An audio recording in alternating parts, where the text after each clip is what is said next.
And yeah. And last time I gave you 2 minutes. So Joey, 2.5 today? since you're passing out the papers. That's it. They'll go quicker. I know, I'm just joking. Well, go ahead, Mr. Dilly. We're Thank back, you. we convened from executive session to regular meeting. Are you good? And we're back in session. Ready? Correct. Yes? Ready. Okay, we're back in session. I'll wait for the thumbs up. Mr. Dilly? Thank you, Mr. Members of the council. Just quickly, I wanted to report on a couple of things. First time this has been spoken to by way of public forum here at a council meeting, but this upcoming year, we are a home rule community, and this upcoming year, this upcoming election, we'll need to present in front of our public the option of home rule again. I think probably at our next meeting, we'll set aside maybe a discussion item on that, so we can talk about exactly what home rule is. John, you haven't been through something like that yet. Joe, you haven't been through a home rule either. Yes, You were here, home rule? yes. Okay. So a very important thing for this community, a hugely important thing, and it'll be something that we have to put in front of our voters for consideration as a home rule community. So that's coming down the pipe, just keep that in mind. We want the voters to say yes to that, and we'll get into the details later. This last week, I had some time, and I placed a phone call out to several of our present developers, spoke to or left messages for project leads on Aeropostale project, the restaurant / office project in between the hotels on Shell, the project here by the Mexican consulate and the dairy or the Pizza Hut Divine project. A lot of these projects, and really just had a great opportunity to talk with them and welcoming them, choosing Nogales as a place to do business, finding out from them what we can do better as staff to make their project smoother and to help it along.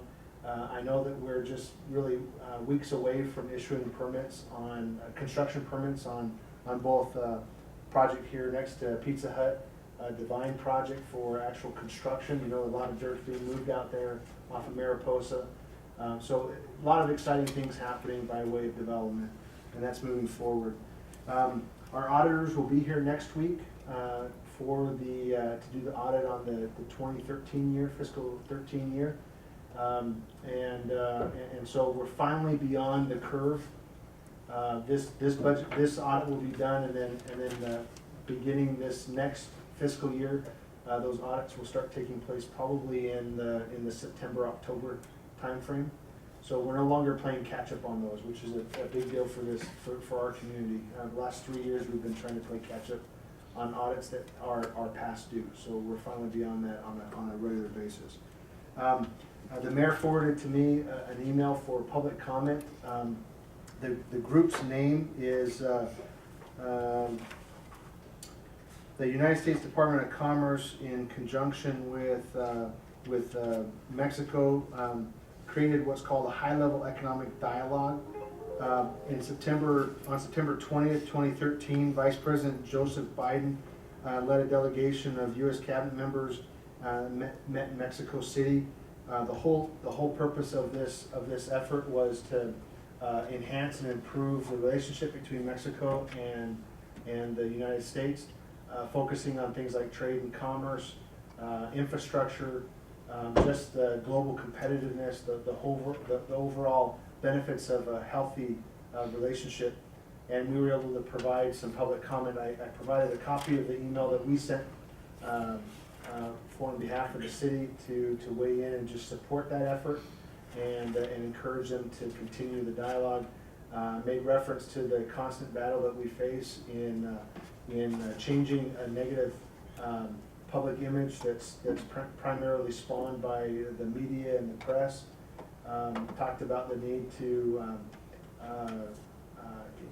bring additional dollars and resources federal-wise to the border communities to help with added infrastructure, technology, staffing. So, overall, just kept it really general, but we wanted to make sure as a community we weighed in on that process. And then finally, I also provided you a copy of a notification that I've been nominated to serve on the executive director, the executive board, for Arizona City and County Managers Association. Just bring greater exposure for the city of Nogales at a statewide level, and hopefully help move our interest along on a statewide basis. So just wanted to bring those things to your attention. Happy to answer any questions that you might have. Okay, anybody have any questions? No? Mr. Dillon? Great job. All that in 2.5 minutes. And Mr. Dillon, I did your taping. Oh, I have a report.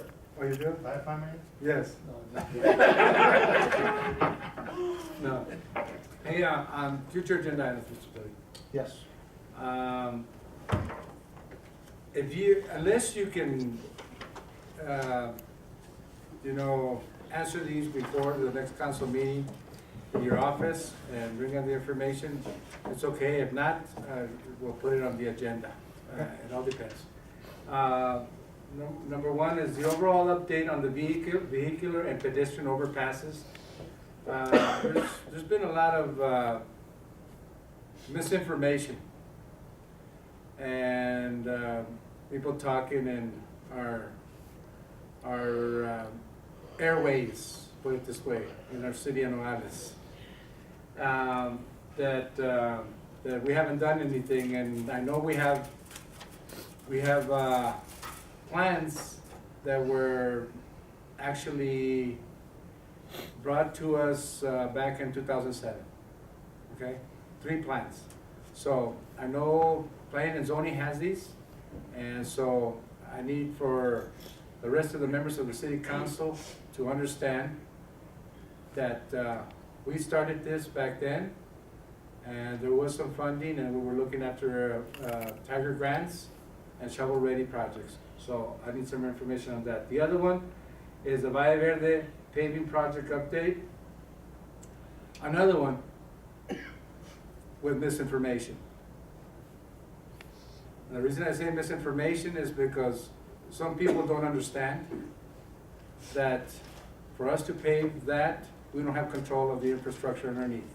And you know that, Mr. Dilly, and I know our staff knows that. So we need to make sure that we bring something up to that.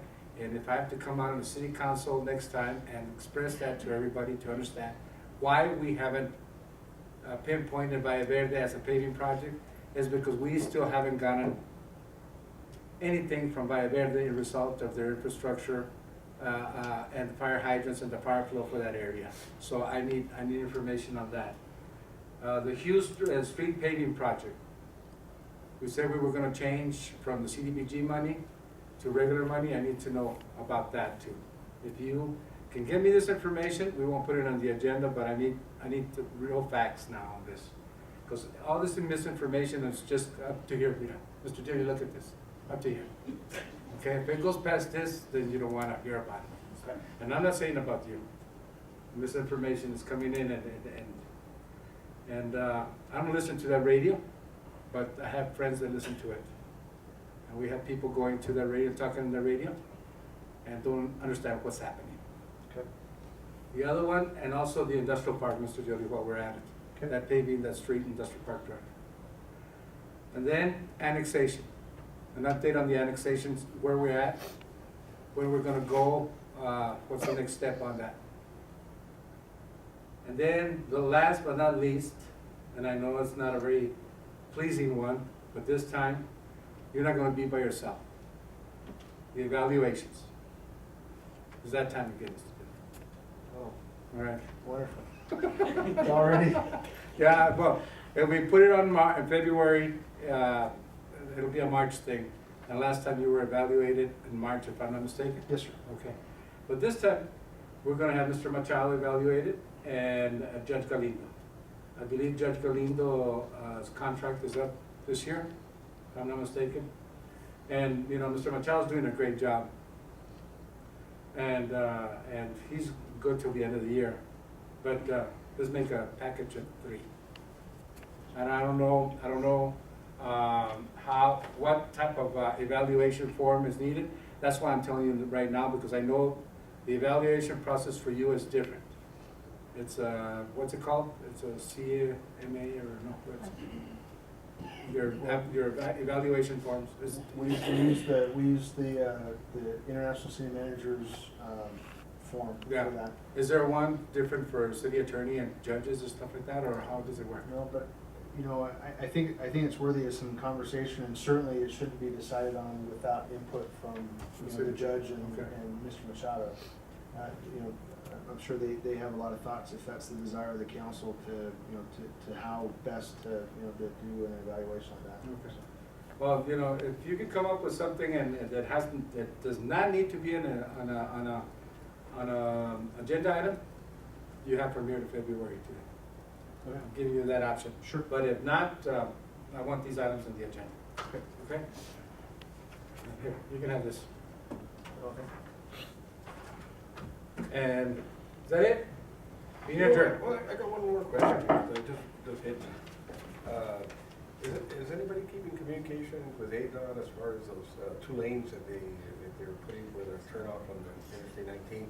Because I noticed that somehow there's only 1 lane going forward, and it kind of throws you off when you're coming easternly from, I don't know if you've driven by there or not, but I don't know, it kind of creates a little bit of a hazard. Well, it's creating it because the traffic control device is still In the process. not, yeah, but if you notice, look at the returns. They've all been completed. On all the exits, the returns have been completed. Have you seen them? They've all been completed, and they widen the road. They widen the road in that section, about half a lane wide. So all they need to do is probably get the traffic control device. That's what they told me. And then they'll. And mark then it. once that happens, then they'll have the 2 lanes exactly. 2 lanes They're- to turn and they're 2 lanes both go two- straight? 2 lanes, yeah, 2 lanes going straight and 2 lanes to. Right now, turn. they only have 1 lane going Uh-huh. straight. Yeah, No, they have 2 going straight. okay. 2 going straight. They have 2 going No, east and 2 2 going going straight, north. and then 1 lane to make a left turn right now. Because they're still having, they don't have that device, but I think it should be done. I thought both left turns were open. I thought Yeah, they were usable. the turns are, it's going straight that it becomes a problem. The cars, it seems like you get to that stoplight before turning to the freeway south, it goes this way, you're heading that way. You're going east. East. You're going east, You're yeah. going east on Mariposa. There's 2 lanes. There's 2 lanes There's 2 going lanes. under the bridge, and there's 2 lanes turning No, north it to only go turns- up. Well, it does turn to 2 lanes, but at that point, it's only 1 lane. When you stop at the light, The first light heading east. Right. Yeah, Right. there's 1 lane. that's, yeah. The And 2 then- lanes, the and 2 lanes so is when you go sometimes under the The road. person that's on the lane that's supposed to turn into the freeway, he comes into your lane. They couldn't expand that part because it was a conflict with the bridge. The bridge? Yeah. So is that gonna be a problem then in the future? Is there any way that they can, I don't know, maybe? Not as an interim, because that has a pretty hefty price tag. No, I mean where they could mark it differently, you know, or put some kind of They don't have sign. enough pavement to do that, or No, they would where they have. could make a sign or something, let people aware that that's not the lane to make the turn or something. I don't know, it's gonna be a problem. We'll look at it and get back to you. I'm just putting it out to put it to the engineers, they're the ones that recognize. We'll the jump all problem. over this. All right, this means adjourned.